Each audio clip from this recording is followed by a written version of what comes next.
Hi guys, I thought I'd take you quickly through my understanding of the new resource system on Earth2. This isn't financial advice, this is just my view on how I believe it all fits together. So I may be incorrect in some of what I say here, but I have been using it for quite a while, and I believe I've got my head around how it all fits together.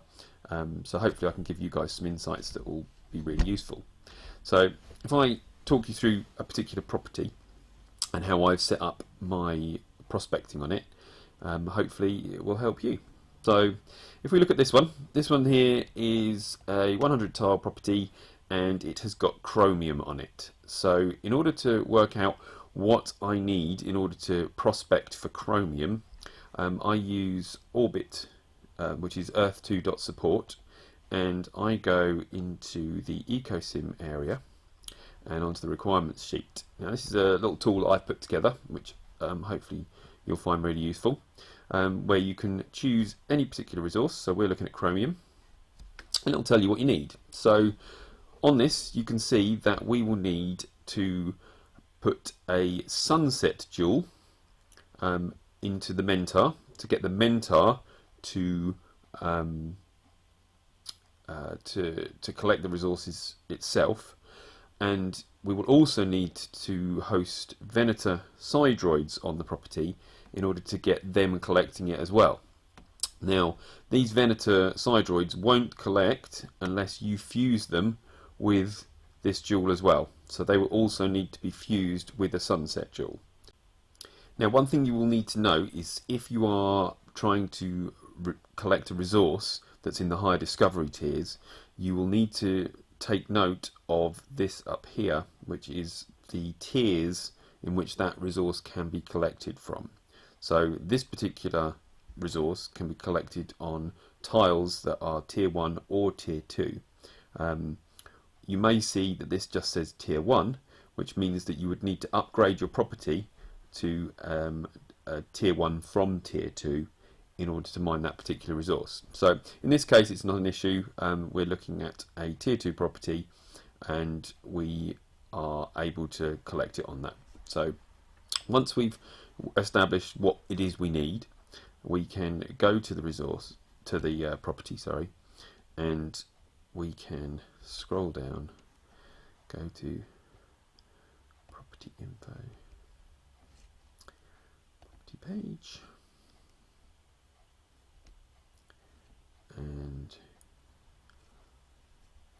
right, so you can see on this particular property I have placed, by going into the marketplace,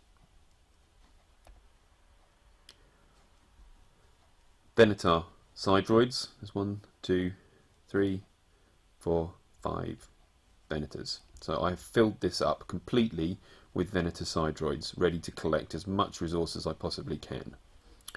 Now, once I have got these Venator Sidroids on my property, I then need to fuse them with the jewel. So to do that, you have to go into the menu here and go to administration, and if I search for my chromium property, which I've named chromium.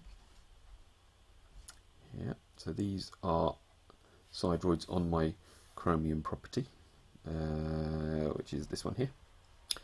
So I have been into here, clicked on the fuse button, which is shown here, selected my sunset jewel, and I've clicked fuse.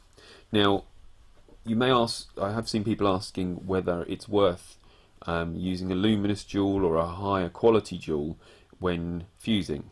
And the answer to that is it is. If I go into the jewel boost, Sidroid boost, I will show you.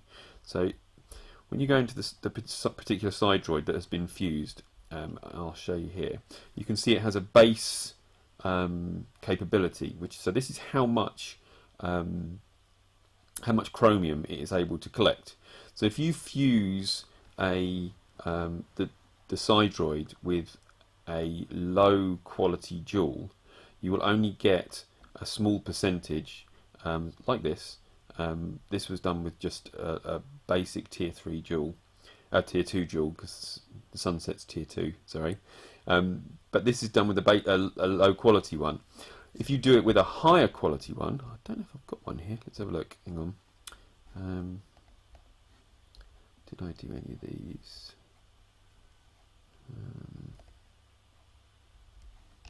I don't think I did. So if you do it with a higher quality one, you'll see that percentage will be higher. So it'll be more like so you'll see more like 20% here. So that's obviously it'll collect a lot more, which is, strategically it's a good idea if you can afford to do that, because you'll need less sidroids in order to collect the maximum amount of occurrence units on that property. But you may not have or want to spend the essence, so you may be just quite happy just to have the minimum. Now, what you can do is when you fuse it, it will randomly give you a number of slots. So you see these slots here. Now it is random, but at how many you get.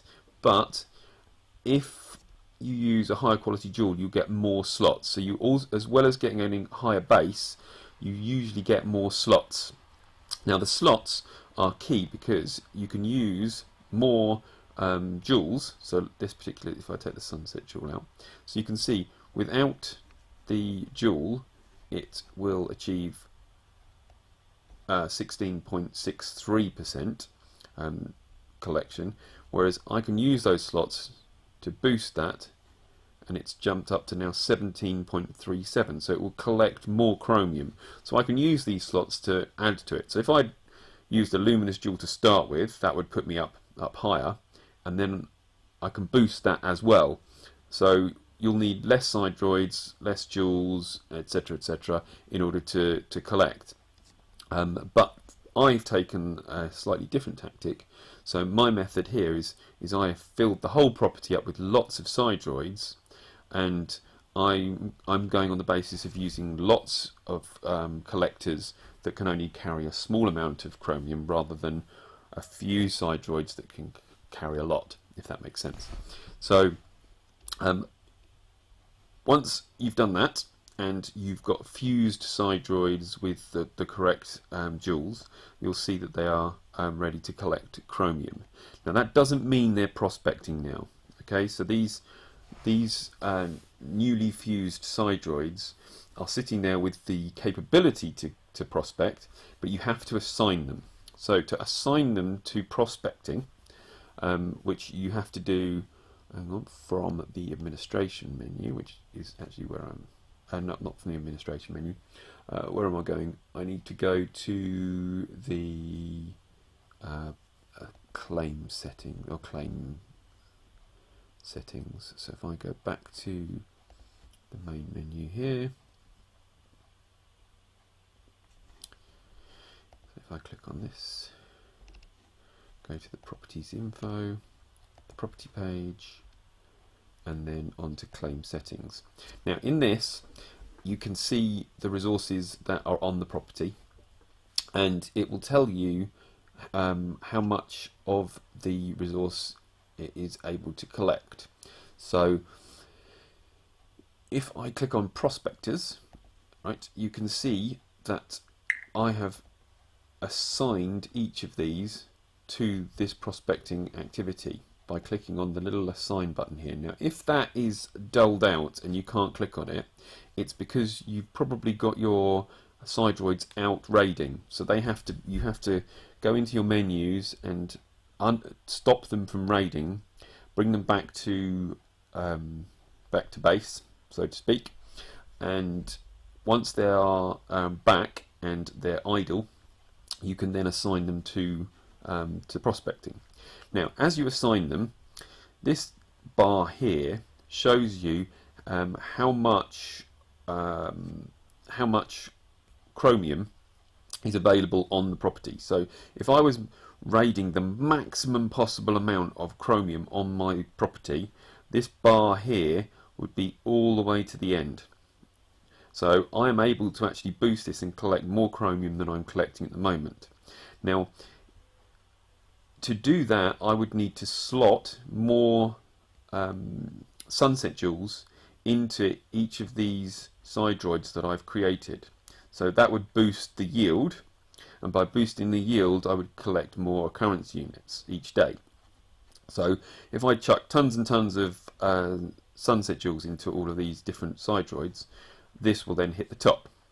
Now this is where it becomes interesting, because if you've got multiple resources on your property and you don't want and you'd like to collect other resources as well, you can't fill your whole property up with just chromium collecting resources. You would need, let's say we were trying to get iron as well, you would also need some iron sidroids to collect those.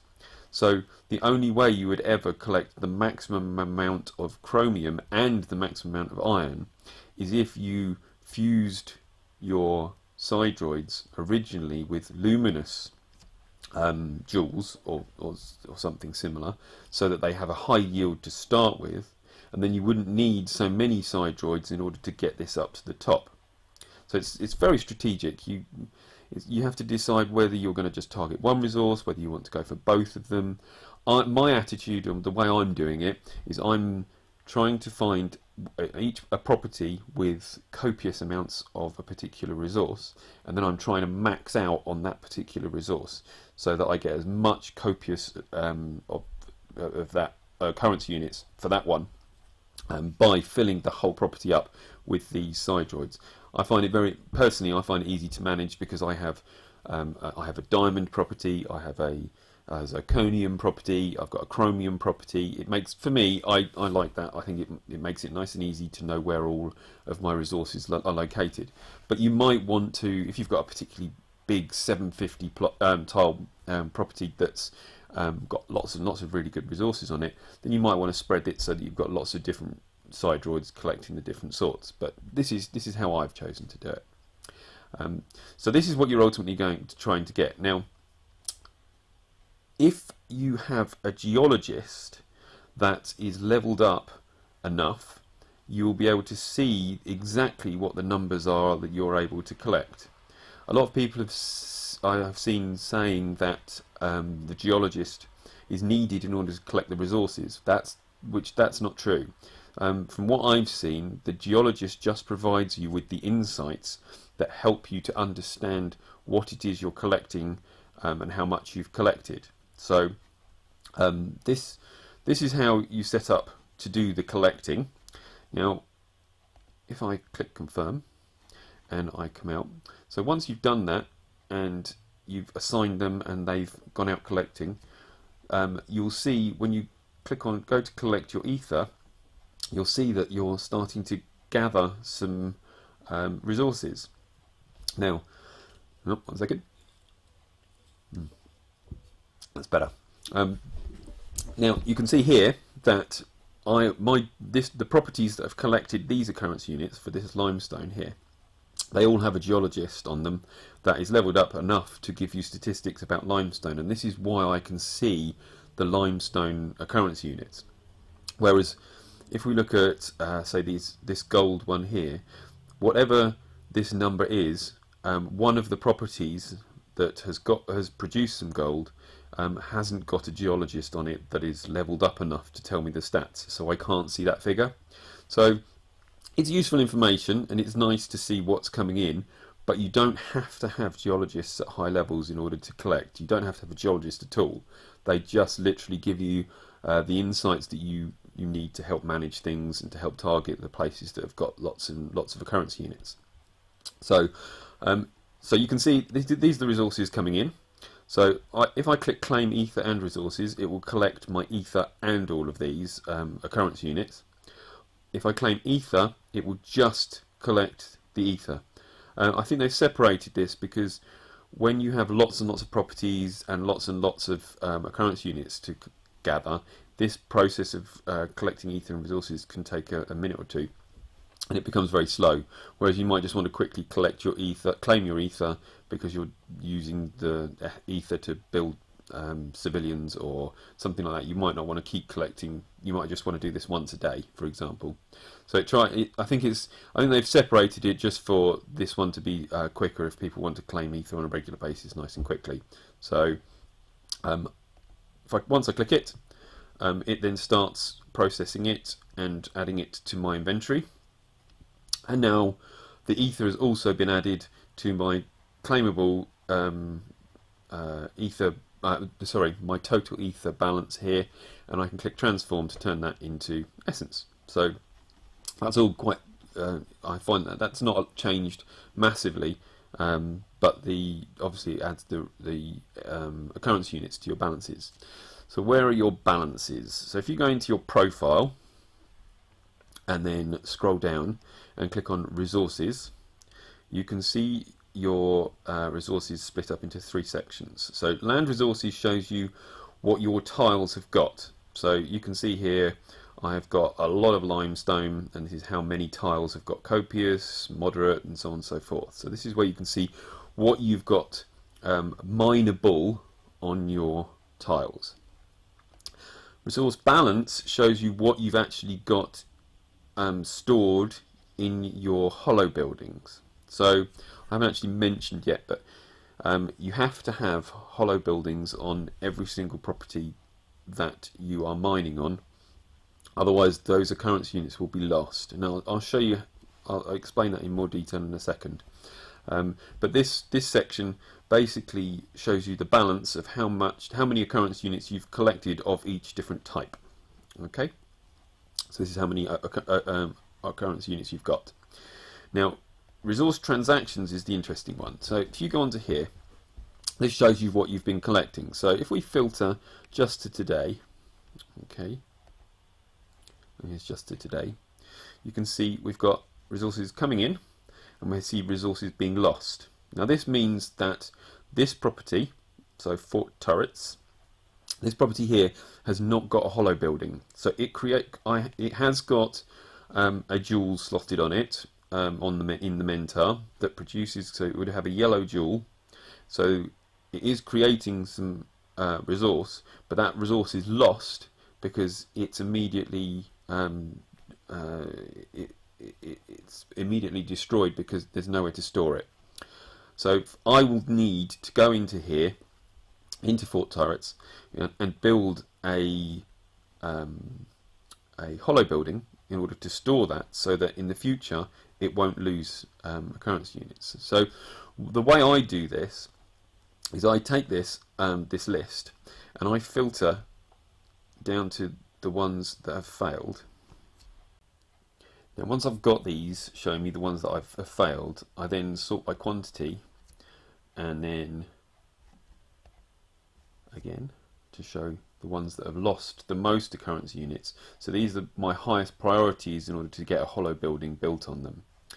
And then I just put a very small hollow building on. So bearing in mind you're losing 36, in this example, 36 occurrence units, you only need storage for say 500 or 600 occurrence units, and you've got, you know, weeks before that runs out. So and that will only cost you, I don't know, 10 cents if that. So it doesn't have to cost a lot to do, but you do need to get hollow buildings on these as soon as possible, so you're not losing your using your occurrence units. So one other thing I wanted to show quickly was one of my other properties. So if I go here, if I show you one quickly that has got multiple resources on it, just to give you some other different example. So it's one of my big properties. So if I go to that,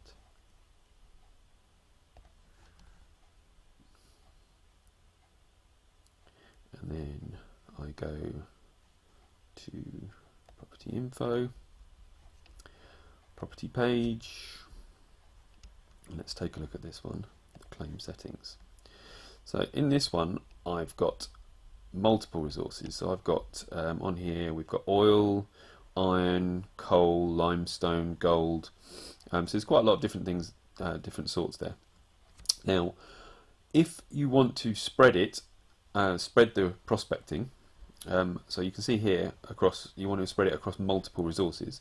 You can see here that I've put 2 oil sidroids collecting oil. I've got 3 iron sidroids collecting iron, And you can see here the Mentar is also collecting, so it's got an ochre jewel on it. And I've got a little bit of limestone also being collected by one Sidroid. Now, this is where these bars at the top are important. So if I wanted to focus all my efforts on mainly oil, I can change this to say I want 80% of the ether that's being collected to be processed for oil, and the amount of occurrence units that are collected will go up or down. So if we play around with this, so if I took this out and said, actually I no longer want 25% of my ether to be looked at for iron, I'm going to change that to 10. That will release 15% of the ether, which I can then assign to oil, for example. So if I whack this back up, so add 15, so that would go up to 40. So you can now see, if I go down, that this has gone up to 2.64, whereas before it was 1.6. So I can collect more oil if I want to by adjusting these percentages. So this percentage shows you where you're targeting to collect the most occurrence units. So I've spread it. I want 25% of my ether to be focused on oil. I want 25% to be on iron, 25% on limestone, and the remaining 25% I've got on gold. So you can adjust depending on what it is you want to collect. You can use those percentages to adjust things. And in the future, you know, when I'm playing the game, I'll probably get to situations where I want extra oil. So I will come in here, and I don't need to play with everything. I could just set it all the oil, all the ether to go to oil, and I can adjust my targeting that way. So that's how it works with multiple different types of resources. But I don't have a lot of properties like this, as I mentioned before. I tend to focus on one particular resource.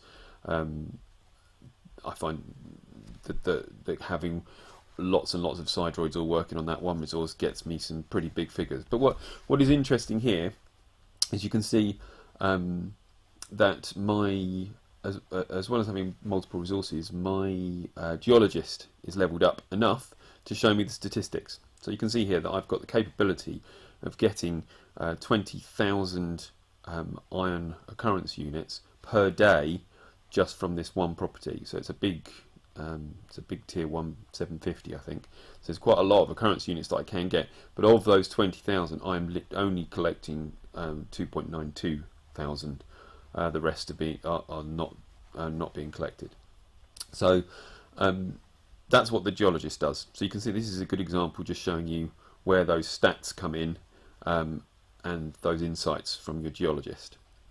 And that's pretty much it for I think it's a bit of an introduction. I hope it's been helpful. Please like and subscribe, and if I get a lot of interest in this kind of video, I'll do more in the future. So thanks very much.